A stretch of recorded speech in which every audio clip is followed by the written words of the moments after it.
بسم الله الرحمن الرحیم. سورة آل عمران.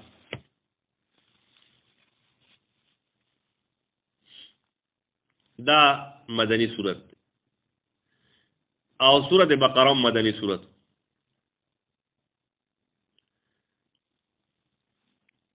نو په اعتبار د حالت جمعی سره دریم دی او په اعتبار د حالت نزولی سره 90 دی، یو کم 90.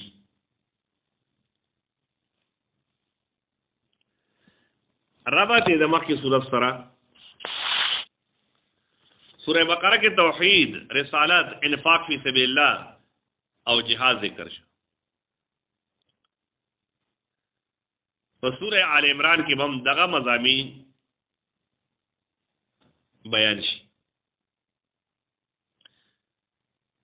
دویم ربط سوره بقره د الف لام میم نه شروع شوی او سوره آل عمران هم د الف لام میم نه شروع شوی.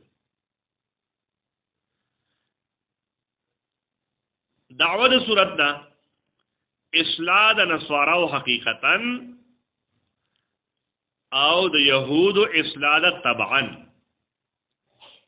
په سوره بقره کې اصلاح د يهود او حقیقتا او د نصارا او طبعا.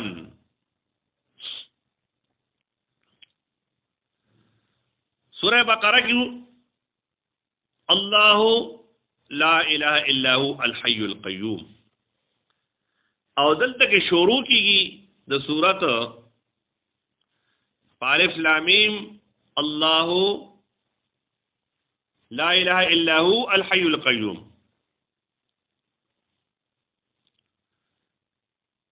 نو رد په نسواراو چې الله یکی یو دی، معبود وسره نشتا، حی او قیوم دی.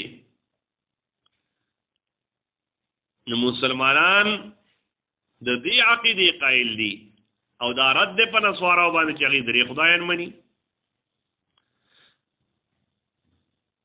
دریم سوره بقره کې ردو په يهودو نسواراو په بنی اسرائیلو چې به د غوا عبادت کو. سوره آل عمران کې بدا ذکر شي چې د الله نیک بندگان او فرشتي دا د عبادت لایق ندي، عبادت د یو الله کی.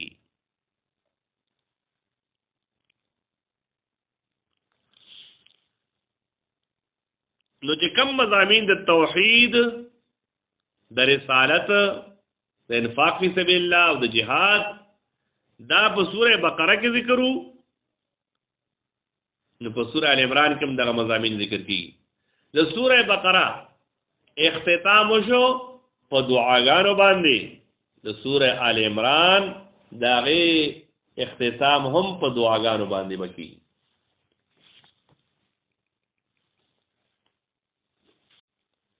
بسم الله الرحمن الرحیم. الف لام میم. الله عالم دی معنا دی حروف الله لا اله الا هو، الله جل جلاله چې لا اله نشتر لایق دی بار مگر دغه الله جل جلاله دی. الحي القيوم همیشه ژوند دی. القيوم او انتظام چلون کې دم تمام دنیا.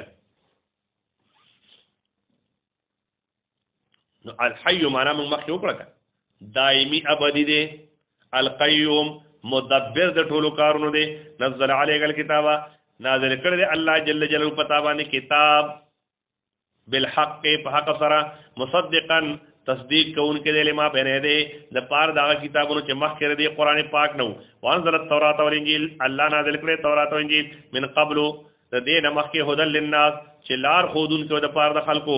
وانزل الفرقان اور علی گڑے دے اللہ جل جلالہ نازل کر دے اللہ جل جلالہ دا قرآن پاک الفرقان فرق کون کے دا حق و دا باطل.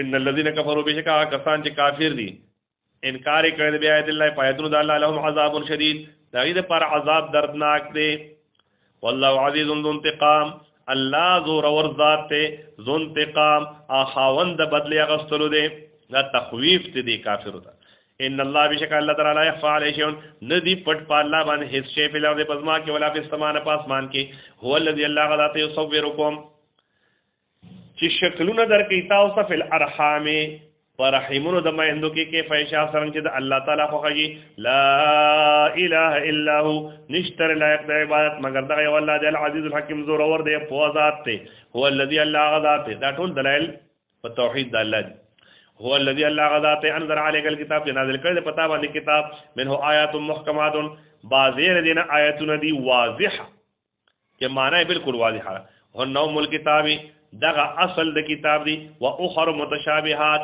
او زر نور آیاتونه متشابهات دا متشابه څه مطلب معنا مندل دغه ګران دی لکه د حروف مقطعات شو او دا شان نور فاما الذين في قلوبهم پس هر چا هغه کسان چې په نور دای کې سویغون کوګواله دي فیتبعون نو دی تابعداري کوي ما تشابه منه هغه چې متشابه وي منه ردی قرآن پاک نا ابتغاء الفتنه د پاره طلب د فتنه و ابتغاء تاویل او د پاره طلب د معنا د دي وما يعلم تاویل او ند عالم په معنا دا باندې الا الله مگر یو الله والراسخون فی العلم او هغه کسان چې پاخدي مضبوط دي په علم کې یقولون غوای آمنا بی من ایمان راوړل په دې باندې کل من عند ربنا دا ټول زمونږ د رب د طرف نه دي وما يذكر نسیت ناخلی الا اولو الالباب مگر خاوندان د عقل ربنا او غیدا سی وای دعا دا سی کیدا